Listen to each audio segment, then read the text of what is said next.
नमस्कार मित्रांनो, यश टेक्निकल या यूट्यूब चॅनलवर तुमचे पुन्हा एकदा स्वागत आहे। तर मित्रांनो, आज आपण जाणून घेणार आहोत ऑफलाईन अर्ज कसा करायचा।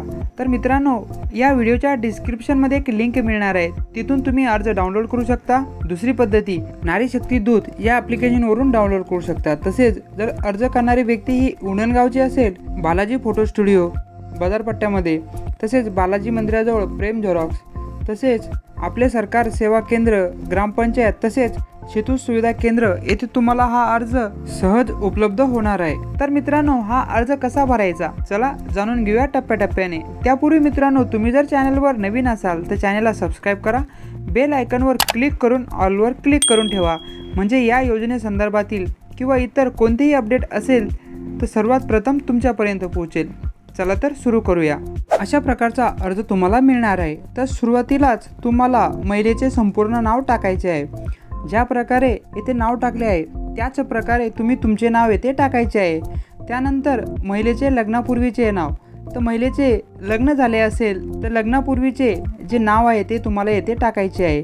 त्यानंतर महिलेचे लग्नानंतरचे नाव, विवाहित असल्यास म्हणजेच मित्रांनो 21 वर्ष ते 65 वर्षा दरम्यान एका परिवारातील एका अविवाहित मुलीला सुद्धा या योजनेचा लाभ मिळणार आहे। म्हणून मित्रांनो, सर्व डिटेल तुम्हाला व्यवस्थित टाकायचे आहे। तर मित्रांनो, आता तुमचे पूर्ण नाव झाले, लग्नापूर्वीचे नाव झाले, लग्नानंतरचे नाव झाले, त्यानंतर येथे तुम्हाला तुमची जन्मतारीख टाकायची आहे। सुरुवातीला दिनांक, नंतर महिना, नंतर वर्ष, अशा पद्धतीने तुम्हाला येथे जन्मतारीख व्यवस्थित भरायची आहे।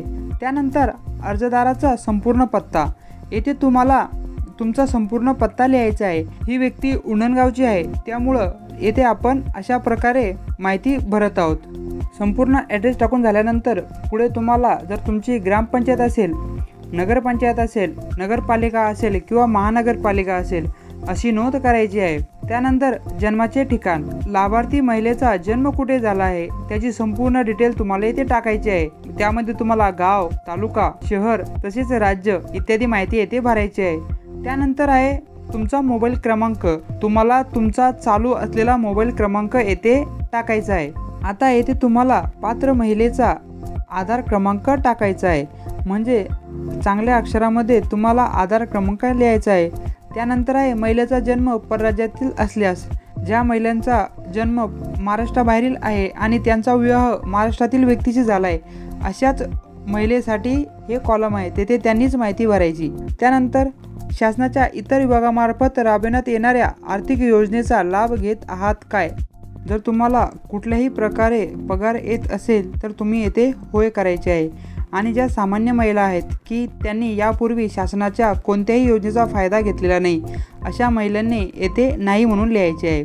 त्यानंतर वैवाहिक स्थिती, जर पात्र स्त्री ही विवाहित असेल तर त्यांनी इथे विवाहित लिहायचे, आणि पात्र स्त्री ही जर अविवाहित असेल तर त्यांनी येथे अविवाहित लिहायचे। त्यानंतर अर्जदाराचे बँक खाते असल्याचे बँकेचा तपशील, तर मित्रांनो तुम्हाला बँकेचा तपशील हा चांगला भरायचा आहे, कारण तुमचा 1,500 रुपये हे ह्याच बँकेत येणार आहे। सुरुवातीला तुम्हाला बँकेचे पूर्ण नाव लिहायचे आहे। आता उंडणगावची बँक आहे बँक ऑफ बडोदा, ते आपण येथे लिहिणार। त्यानंतर त्या बँकेमध्ये बँक खातेधारकाचे नाव आपल्याला येथे लिहायचे आहे। त्यानंतर बँक खाते क्रमांक, जो तुमचा पासबुकवर एक खाते क्रमांक आहे तो तुम्हाला येथे टाकायचा आहे। त्यानंतर बँकेचा IFSC कोड, तर मित्रांनो उंडणगावच्या बँकेचा IFSC कोड तुमच्या समोर आहे। आपला आधार क्रमांक बँक खात्याला जोडलेला आहात काय, जोडला असेल तर होय करावे, नसेल जोडला तर नाही करावे। त्यानंतर आता आपण हा अर्ज भरून सेतू सुविधा केंद्रामध्ये जमा करणार आहोत, म्हणून आपण येथे सामान्य महिला लिहिणार आहोत। जर तुमच्याकडून हा अर्ज अंगणवाडी सेविका, अंगणवाडी मदतनीस, पर्यवेक्षिका, ग्रामसेवक, वार्ड अधिकारी, सेतू सुविधा केंद्र घेत असेल तर येथे त्यांचे नाव लिहिले जाणार आहे। त्यानंतर मित्रांनो, आता वरती दर्शविल्याप्रमाणे सर्व कागदपत्रे ही तुम्हाला या अर्जासोबत जोडायचे आहे। त्यात सर्वात सुरुवातीला असणार आहे आधार कार्ड, त्यानंतर असणार आहे अधिवास प्रमाणपत्र, जर नसेल तर जन्म प्रमाणपत्र, तेही नसेल तर शाळा सोडल्याचा दाखला। अधिवास प्रमाणपत्र उपलब्ध नसेल तर महिलेचे 15 वर्ष पूर्वीचे रेशन कार्ड, मतदान ओळखपत्र, जन्म प्रमाणपत्र किंवा शाळा सोडल्याचा दाखला जोडला तरी चालणार आहे। तसंच मित्रांनो उत्पन्न प्रमाणपत्र, जर तुमच्याकडे 1 वर्षाचे उत्पन्न प्रमाणपत्र असेल, ते तुम्हाला 2025चे पाहिजे, चालू वर्षाचे. जर ते नसेल, जर तुमच्याकडे पिवळे किंवा केशरी रेशन कार्ड असेल, तर तुम्हाला उत्पन्न प्रमाणपत्राची गरज नाही. या दोन्हीपैकी एक जोडू शकता. त्यानंतर अर्जदाराचे हमीपत्र, त्यानंतर बँक पासबुक, या सर्व कागदपत्राची एक झेरॉक्स काढून तुम्हाला या सदर फॉर्मसोबत जोडायचे आहे. अशा प्रकारचे हमीपत्र तुम्हाला त्या अर्जासोबत मिळणार आहे. त्या हमीपत्रामध्ये तुम्हाला अशा प्रकारे टिक करायचे आहे. पण टिक करत असताना संपूर्ण माहिती तुम्हाला वाचून घ्यायची आहे. पहिले आहे, माझ्या कुटुंबाचे एकत्रित वार्षिक उत्पन्न 2.5 लाख रुपयापेक्षा अधिक नाही, तेव्हा त्यावर टिक करायची आहे. त्यानंतर माझ्याकडे उत्पन्न प्रमाणपत्र नसल्याने मला पिवळे किंवा केशरी रेशन कार्ड आधारे उत्पन्न प्रमाणपत्रातून सूट देण्यात यावी. त्यानंतर आहे, माझ्या कुटुंबातील सदस्य आयकरदाता नाही.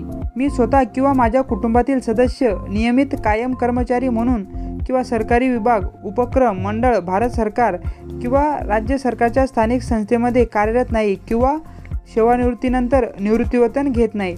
आपण सुरुवातीलाच जाणून घेतलं होतं की ज्या घरामध्ये सरकारी कर्मचारी असेल त्यांना ही योजना लागू होत नाही.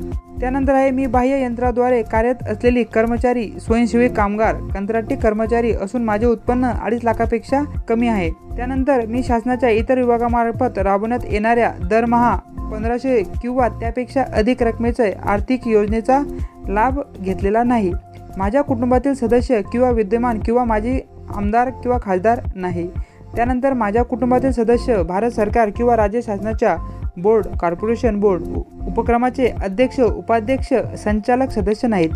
माझ्याकडे किंवा माझ्या कुटुंबातील सदस्यांच्या नावावर 4 चाकी वाहने, ट्रॅक्टर वगळून नोंदणीकृत नाहीत. त्यानंतर माझ्या कुटुंबात एकापेक्षा जास्त अविवाहित महिलेने या योजनेचा लाभ घेतलेला नाही. तर मित्रांनो, अशा प्रकारे सर्व यावर तुम्हाला टिक करायची आहे. त्यानंतर मी वरीलप्रमाणे घोषित सत्यापित करते की मुख्यमंत्री माझी लाडकी बहीण योजना संबंधित पोर्टल ॲपवर आधार क्रमांक आधारित प्रमाणीकरण प्रणाली सोबत स्वतःला प्रमाणित करण्यास व आधार आधारित प्रमाणीकरणानंतर माझा आधार क्रमांक, बायोमेट्रिक किंवा 1 टाइम पिन, OTP माहिती प्रदान करण्याची सहमती देण्यात माझी हरकत नसेल. मी हे देखील सहमती देते की मुख्यमंत्री माझी लाडकी बहीण योजना माझी ओळख पटवण्यासाठी व प्रमाणित करण्यासाठी माझ्या आधार क्रमांकाचा वापर करू शकतात. मी केवळ शासकीय सेवा योजनांचे लाभ प्राप्त करण्याच्या उद्देशाने अन्य राज्य किंवा केंद्र शासनाच्या विभागाशी माझे आधार KYC वरून वर्णन पुरवण्यात सहमती देत आहे. येथे तुम्ही स्थळ लिहायचे, नंतर दिनांक आणि येथे तुम्हाला अर्जदाराची सही आणि खाली नाव लिहायचे आहे. तर मित्रांनो, या खालचे जे पेज आहे ते शासकीय कामासाठी आहे. म्हणजे तुमचा अर्ज जेव्हा सबमिट होईल तेव्हा तुम्हाला हे खालची कट करून याची पावती मिळणार आहे. आता हे जे तुम्हाला दिसत आहे हे कार्यालयीन कामकाजाकरिता. यामध्ये मुख्यमंत्री माझी लाडकी बहीण योजनेअंतर्गत आपला ऑनलाईन ऑफलाईन अर्ज यशस्वीरित्या दाखल करण्यात आला आहे. सदर अर्जाची नोंदणी क्रमांक, येथे तुम्हाला अर्जाचा नोंदणी क्रमांक मिळणार आहे आणि ज्या अधिकाऱ्याने तुमचा अर्ज घेतला आहे त्याची तुम्हाला येथे स्वाक्षरी पाहायला मिळणार आहे. तर मित्रांनो, अशा प्रकारे आपण ऑफलाईन अर्ज करू शकता. व्हिडिओ कसा वाटला नक्की कळवा. चॅनलवर नवीन असाल तर चॅनलला सबस्क्राईब करा. बेल आयकॉनवर क्लिक करून ऑलवर क्लिक करा, म्हणजे असेच नवनवीन व्हिडिओ तुमच्यापर्यंत लगेचच पोहोचेल. धन्यवाद.